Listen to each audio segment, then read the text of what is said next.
Sunday చిన్నదాని friend వచ్చింది మా ఇంట్లో ఉండింది. ఇంకా పొద్దున వీళ్ళంతా పిల్లలు లేట్‌గా లేస్తారు.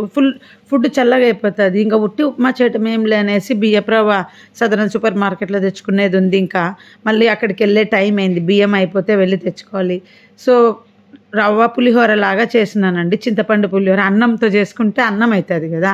ఇగ ఇదైతే ఉప్మా పెడితే ఉప్మా లాగుంటది. సో, అందుకని చింతపండు పులిహోర ఆంధ్ర వాళ్ళ కాడ నేర్చుకున్నాను. మా ఆయన ఫ్రెండ్ వాళ్ళ అమ్మ దగ్గర. దానికి ముందు మా అమ్మ నాకొకసారి పులుసు ఉప్మాని విడిగా మగ్గిచ్చడం నేర్పించిందనమాట. ఆ విడిగా రవ్వ మగ్గిచ్చి చేయటం అది కొంచెం కష్టంగా ఉంది. అందుకని మా ఆయన ఫ్రెండ్ వాళ్ళమ్మ కుక్కర్‌లో ఇట్లా ఎసురు పెట్టేసి అన్నం లాగానే బియ్యపు రవ్వ తీసి చల్లార్చి దానికి లెమన్ రైస్ లాగా కలిపేవాళ్ళు. నేను చింతపండు మా అమ్మ చింతపండులాగా కలపడం నేర్పించింది. 2 పులుసు ఉప్మా అనేది మా అమ్మ తోడికోడలు మా పిన్నమ్మ గుంటూరనమాట. సో, వాళ్ళు చేసేవాళ్ళని. ఇది ఎప్పుడు ఎందుకు నేర్చుకోవాల్సొచ్చిందంటే హైదరాబాద్‌లో గృహప్రవేశం అయిపోయినాక చుట్టాలందరూ మా ఇంట్లోనే ఉన్నారు. ఇంగా ఎళ్ళలేదు వేరే ఊర్ల నుండి వచ్చినోళ్ళు. పొద్దున ఏం జేయాలా? ఉప్మా పెడితే ఏమనుకుంటారో ఏమో అని ఆలోచిస్తుంటే మా అమ్మ పులుసు ఉప్మా చేయొచ్చు ఉప్మా లాగానే అని చెప్పి అప్పుడు చేసిందనమాట. నేర్పించింది నాకు. ఆ రోజు చేసినాం. సో, బాగా అనిపించింది టేస్ట్. కానీ అది కొంచెం మగ్గిచ్చుతాం గదా! ఇట్లాగా అది కష్టం అనిపించేది నాకు.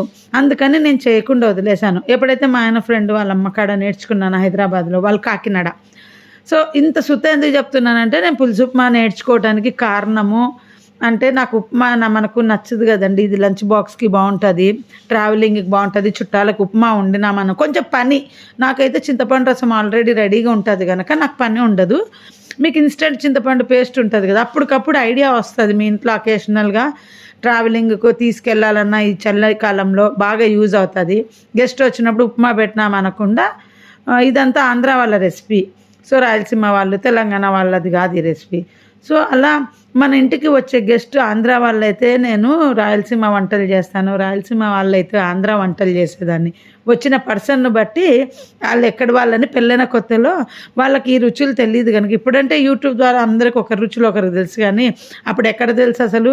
ఎవరైనా బంధువులుంటేనో మాలాగా ట్రాన్స్‌ఫర్ అయినోళ్ళ వల్లనే అందరికీ కొత్త రకాలు.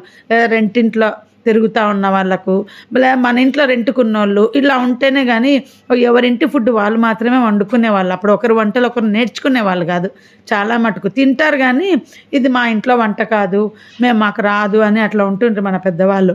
మా జనరేషనే మొదలుపెట్టింది కొంచెం రకరకాలు ఇక్కడివి. ఇప్పుడు జనరేషన్‌లో అయితే ఇంకా ఫారిన్ వంటలు అన్నీ నేర్చుకొని వాళ్ళు చేసుకుంటుంటారు. సో, ఇంకా ఏం చేశానంటే చట్నీ చేశా కొంచెం రిచ్‌గా ఉండాలని. ఆ అమ్మాయికి కొబ్బరి చట్నీ ఇష్టము. సో, చాలా టేస్టీగా ఉందని ఎంజాయ్ చేసింది ఆ అమ్మాయి. మా పిల్లలు గూడా ఎప్పుడు చట్నీతో తినలేదనమాట. ఉప్మాలో చట్నీ తిన్నట్టే గదా!